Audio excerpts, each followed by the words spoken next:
2014 n'est pas une année comme les autres. C'est la commémoration du centenaire de la Grande Guerre. Mais au-delà de la commémoration de la Grande Guerre, c'est évidemment la commémoration de tous ceux qui ont sacrifié leur vie. Je dis leur vie, y compris sur le plan physique, qui sont morts.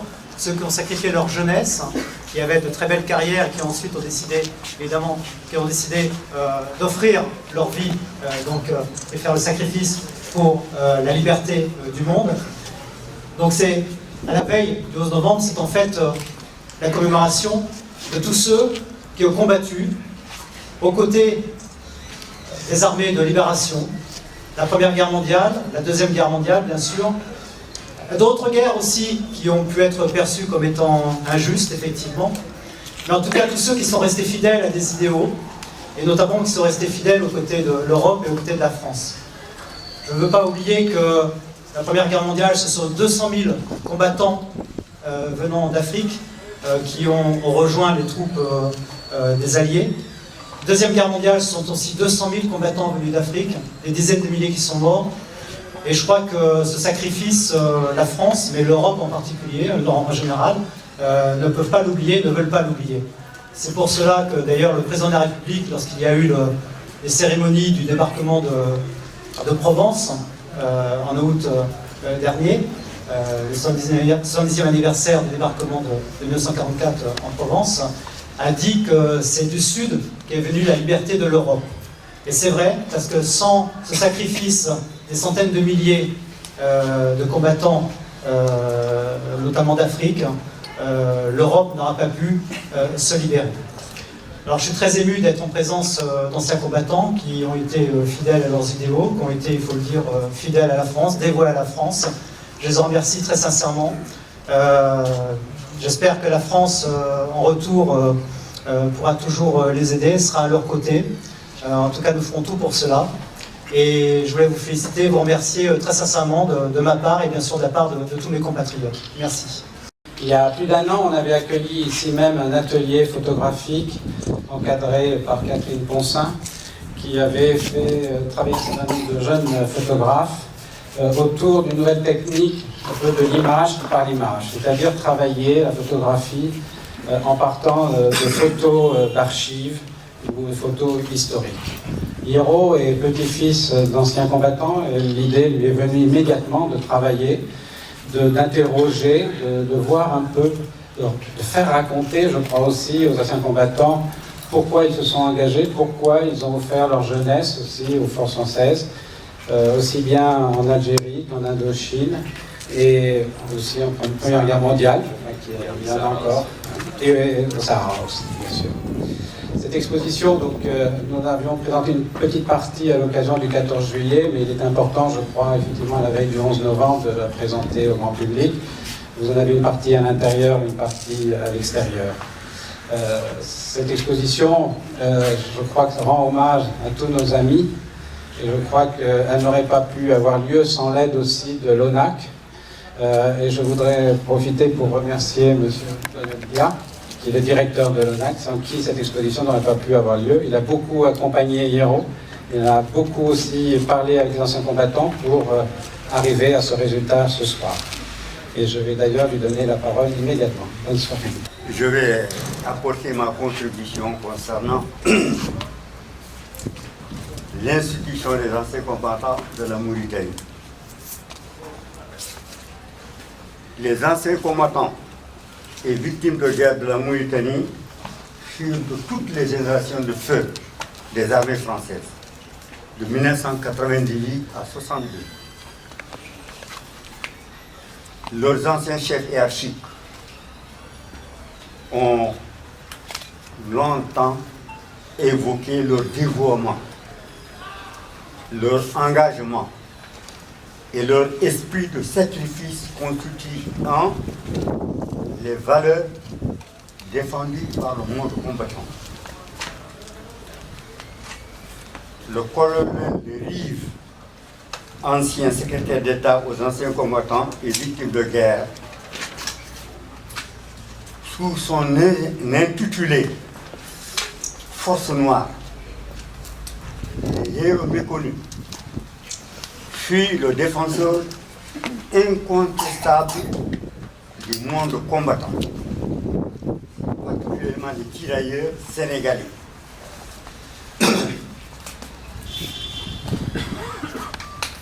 Le tirailleur sénégalais, la terminologie du tirailleur sénégalais est très mal connue dans notre pays. Cette terminologie, généralisée en 1900,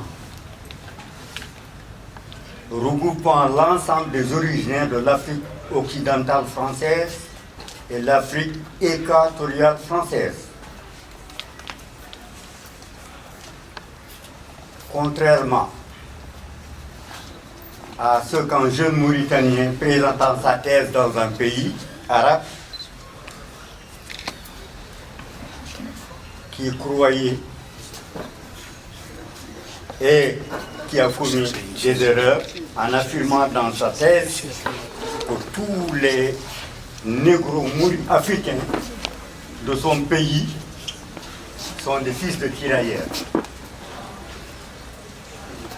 Il a été démenti au niveau national et au niveau international. Et il a dit que ces Noirs venus en Mauritanie sont venus en 3 vagues. La première vague avec la colonisation, la deuxième avec le transfert de la capitale de Saint-Louis à Nouakchott, et la troisième vague, l'exploitation des mines au nord de la Mauritanie. Je veux rapidement expliquer comment le tirailleur sénégalais a été recruté. Habituellement, sur la vallée du fleuve,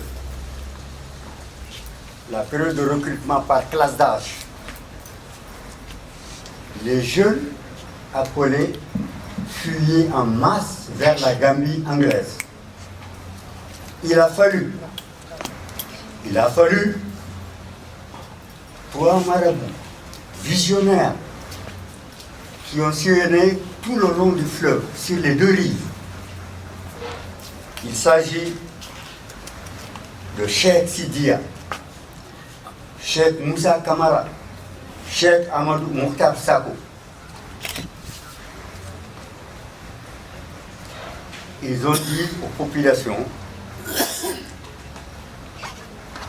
qu'il est inutile de fuir le recrutement. Il faudra répondre à l'ordre d'appel, que le monde va changer. Et ces marabouts ont reçu la qualification de collaborateurs du colonialisme.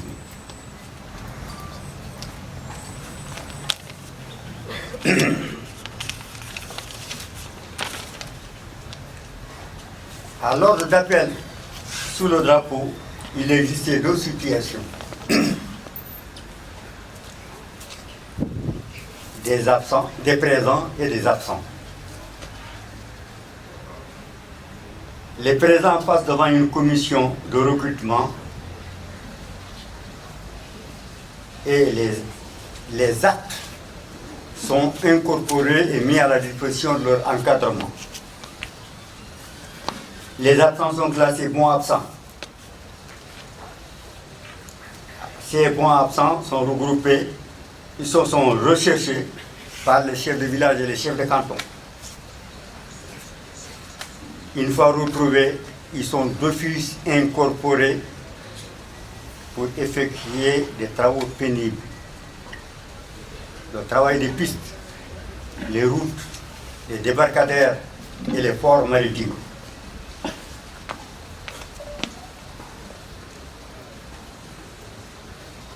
Alors donc, cette situation va changer grâce à l'encadrement qui était avec ces gens qui étaient regroupés à Dakar, par exemple. Il y a un camp qui s'appelle camp pénal.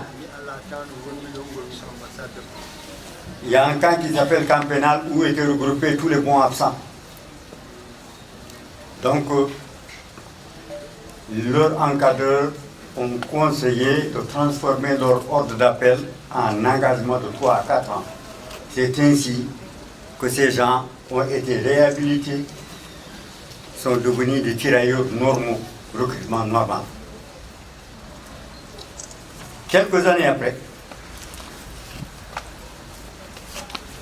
cette transformation a été récompensée par la France par des primes d'engagement.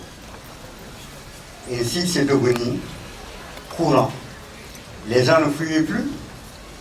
Au lieu de le jour de l'appel sous le drapeau, beaucoup d'entre eux engagés au lieu d'être appelés. Donc, ces gens-là, ils ont apporté à la France leur contribution. Moi, je parlais du rapport du tirailleur sénégalais à la colonisation française. Partout où le drapeau français a flotté, le tirailleur sénégalais à la chaussure rouge, avec sa ceinture flanelle rouge, ont servi avec dévouement et fidélité. Ils ont choisi un camp, celui de la France. Et ils sont restés avec la même fidélité et un esprit de sacrifice. Ils ont permis à la France de bâtir un empire colonial important, vaste. L'exemple de Malamine Camara et du capitaine gabonais Charles Chororet. Ces exemples ont été toujours cités par les chefs hiérarchiques. Nous avons des généraux de corps d'armée, nous avons de hauts rangs qui ont servi beaucoup avec les Français et leur appréciation, on ne peut pas dépasser ce qu'ils ont dit des tirailleurs. Donc, ça, c'est le rapport pendant la colonisation. Le rapport sur le champ de bataille. Le tirailleur sénégalais connaîtront des unités mixtes français, sujets français. Ils connaîtront des tranchées boueuses. Ils connaîtront le combat à l'arme blanche, fusil 0715, baïonnette de canon. Ils connaîtront des assauts coupe à la main. Ils connaîtront les prisons allemandes, torturées, humiliées, laissées pour mort.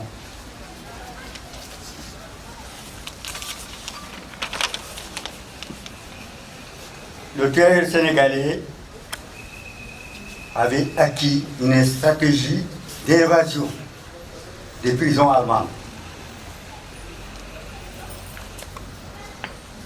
pour rejoindre les forces régulières ou alors se fondre dans la résistance du milieu. Après tout ça, il y a eu déception des sujets français en 1960. Au moment de l'accession des anciennes colonies à la souveraineté internationale, 1960, les anciens et derniers serviteurs de la France furent amèrement touchés par les mesures prises par l'article 71 de la loi 1454 du 26 décembre 1959. Alors, soit par amnésie ou en état d'esprit né d'une indépendance non désirée. On a pensé à tout, on a tout dit. Mais nos ressortissants présents en Afrique du Nord, et à la veille du débarquement en Provence, n'ont jamais cessé de répéter les promesses faites par le général de Gaulle aux combattants qui tomberont au cours de des batailles à venir, une reconnaissance pour toujours. Aux familles de ces combattants qui vont tomber, une reconnaissance éternelle. Heureusement, pour nous, ressortissants des pays membres de l'ancienne communauté française, nos frères d'armes, anciens combattants français, ont été toujours à notre côté. Ils nous ont toujours soutenus, moralement et financièrement.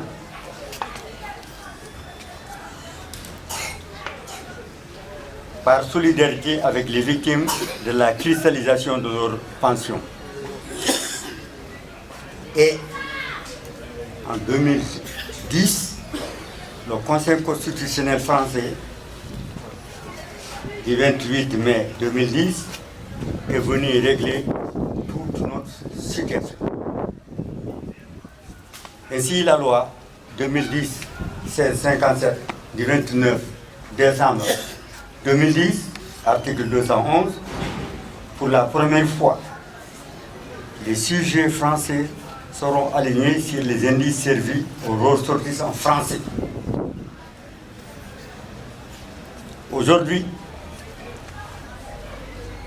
l'ancien combattant et victime de guerre moyen perçoit mensuellement 200 000 ou plus.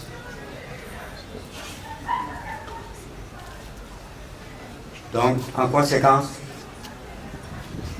nous n'avons aucune honte sur notre passé colonial lorsqu'on nous qualifie souvent de collaborateurs du colonialisme. C'est ce qu'on nous qualifie toujours. Eh bien, nous avons des nerfs très solides et ça ne nous dit rien du tout.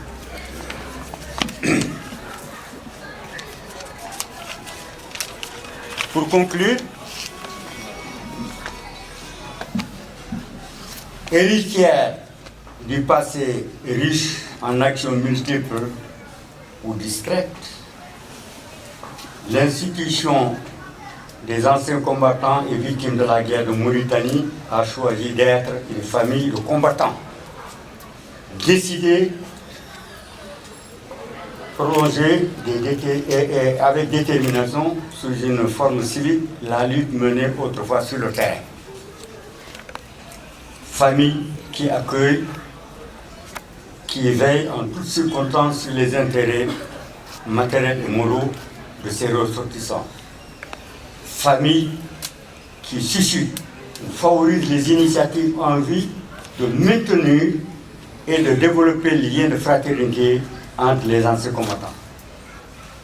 Je vous remercie de votre attention.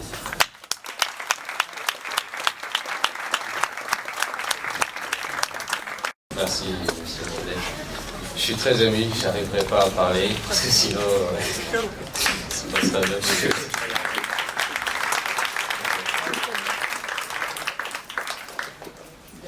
Piero Djigo, photographe mauritanien. J'aime beaucoup la photographie des paysages, des portraits.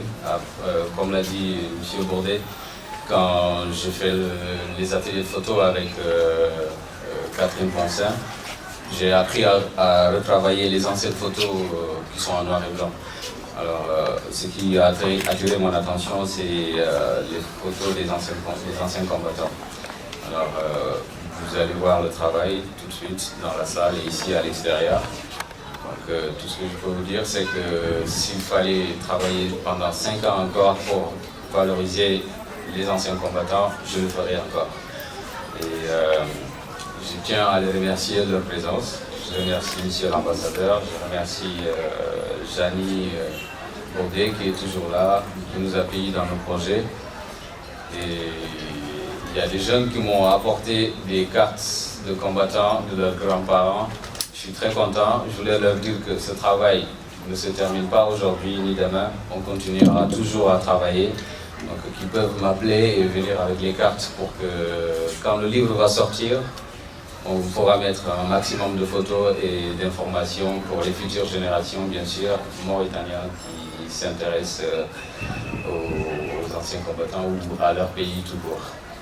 Donc je ne pourrais pas parler plus. Je remercie tout le monde, tous ceux qui sont venus, certains que je connais, d'autres que je ne connais pas. Et je vous donne l'adresse des anciens combattants. C'est à côté du marché Capital. Et ils ont un bâtiment, quand on vient devant le bâtiment, on ne peut même pas se garer parce qu'il y a d'autres voitures qui se garent devant leur bâtiment. Et tous les gens du marché Capital se soulagent autour de leur mur. C'est pas normal.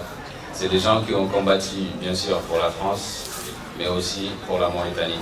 Donc ils méritent beaucoup de respect, beaucoup d'attention. On doit tous s'unir pour les aider. Voilà tout ce que j'avais à dire.